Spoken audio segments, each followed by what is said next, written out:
प्रिय छात्र छात्राओं, कैसे हैं। मैं डॉक्टर धर्मेंद्र कुमाराम, सहायक प्राचार्य, लक्ष्मी नारायण, रामेश्वर संस्कृत महाविद्यालय, जयदेवपट्टी, दरभंगा।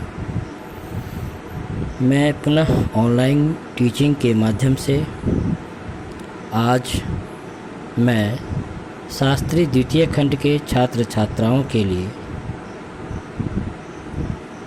आधुनिक भारतीय इतिहास के अंतर्गत असहयोग आंदोलन के अंतर्गत चौरी चौरा कांड घटना पर चर्चा करेंगे। अर्थात चौरी चौरा कांड घटना के घटित होने के कारण महात्मा गांधी ने असहयोग आंदोलन को वापस ले लिया, इस पर आज हम लोग चर्चा करेंगे। पिछले क्लास में हम लोग असहयोग आंदोलन के अंतर्गत नागपुर अधिवेशन में पारित प्रस्ताव संबंधी प्रमुख बातें, गांधी जी के असहयोग आंदोलन के दौरान रचनात्मक कार्यक्रमों, असहयोग आंदोलन की प्रगति तथा उसमें विभिन्न राष्ट्रवादियों की भूमिका, विभिन्न राजनेताओं के असहयोग आंदोलन में अग्रणीय भूमिका पर प्रकाश डाले थे। आज हम लोग चौरी चौरा कांड, जिसके चलते गांधी जी ने असहयोग आंदोलन को वापस लिया, उस पर चर्चा करेंगे। असहयोग आंदोलन चल रहा था। इसी क्रम में 5 फरवरी 1922 ईस्वी को उत्तर प्रदेश के गोरखपुर ज़िले में चौरी चौरा नामक स्थान पर किसानों के एक जुलूस पर अंग्रेजी सरकार की पुलिस ने गोली चलवा दी, जिसके कारण क्रुद्ध भीड़ ने थाने में आग लगा दी और जिसमें एक थानेदार सहित 21 सिपाहियों की मृत्यु हो गई।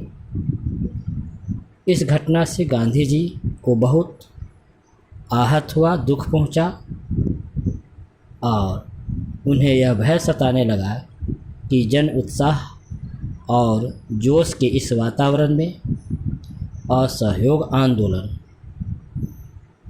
बाद में एक हिंसक मोड़ ले सकता है। चूँकि गांधी जी अहिंसा के पुजारी थे, वे अहिंसा में अटूट विश्वास करते थे। हिंसा किसी मायने में वह नहीं देखना चाहते थे। ऐसी परिस्थिति में गांधी जी ने 12 फरवरी को वारदोली में कांग्रेस कार्य समिति की एक बैठक बुलाई, जिसमें चौरी चौरा कांड के कारण सामूहिक रूप से असहयोग आंदोलन को स्थगित करने का प्रस्ताव पारित कराया।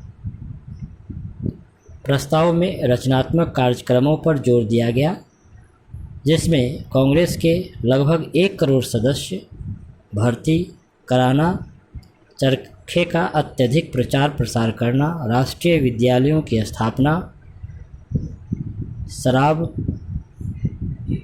अथवा मादक द्रव्य का निषेध या बहिष्कार, पंचायतों द्वारा विभिन्न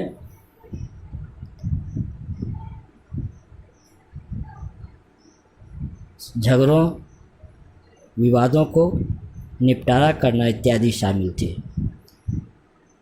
गांधी जी द्वारा असहयोग आंदोलन को अचानक वापस लिए जाने या स्थगित कर दिए जाने से भारत के विभिन्न राष्ट्रवादियों में इसकी मिली जुली प्रतिक्रिया प्रारंभ हो गई। कुछ राष्ट्रवादियों को गांधी जी में अटूट श्रद्धा थी और उन्हें विश्वास था कि आंदोलन पर यह रोक संघर्ष की गांधीवादी रणनीति का ही एक हिस्सा है।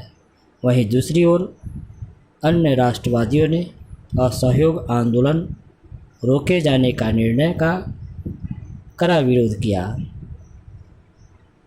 जिसमें लाला लाजपत राय ने कहा कि किसी एक स्थान के पाप के कारण सारे देश को दंडित करना कहाँ तक न्याय संगत है। वहीं सुभाष चंद्र बोस ने अपनी पुस्तक द इंडियन स्ट्रगल में लिखा कि ऐसे अवसर पर जबकि जनता का हौसला बहुत ऊंचा था तब पीछे लौटने का आदेश देना राष्ट्रीय संकट से कम नहीं था। इसी तरह की प्रतिक्रिया पंडित जवाहरलाल नेहरू, सी.आर. दास, मोतीलाल नेहरू जैसे नेताओं ने भी व्यक्त की। मोतीलाल नेहरू जैसे प्रमुख राष्ट्रवादियों ने कहा कि यदि कन्याकुमारी के एक गांव में अहिंसा का पालन नहीं किया तो इसकी सज़ा हिमालय के एक गांव को क्यों मिलनी चाहिए।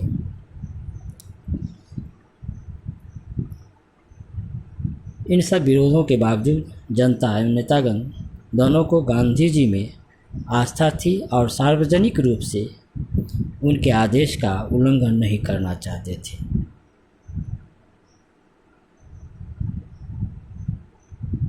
अंग्रेजी सरकार ने स्थिति का फ़ायदा उठाते हुए 10 मार्च 1922 को गांधी जी को गिरफ्तार कर लिया और 18 मार्च 1922 ईस्वी को अहमदाबाद के सेशन जज बूमीफील्ड की अदालत में गांधी जी पर मुकदमा चलाया गया और उन्हें 6 वर्ष की सज़ा दी गई। लेकिन गांधी जी के स्वास्थ्य को देखते हुए 5 फरवरी 1924 ईस्वी को 6 वर्ष पूरे होने से पहले उन्हें रिहा किया गया। तो बच्चों, आज हम लोग असहयोग आंदोलन के अंतर्गत चौरी चौरा घटना पर विस्तार से चर्चा किए। धन्यवाद।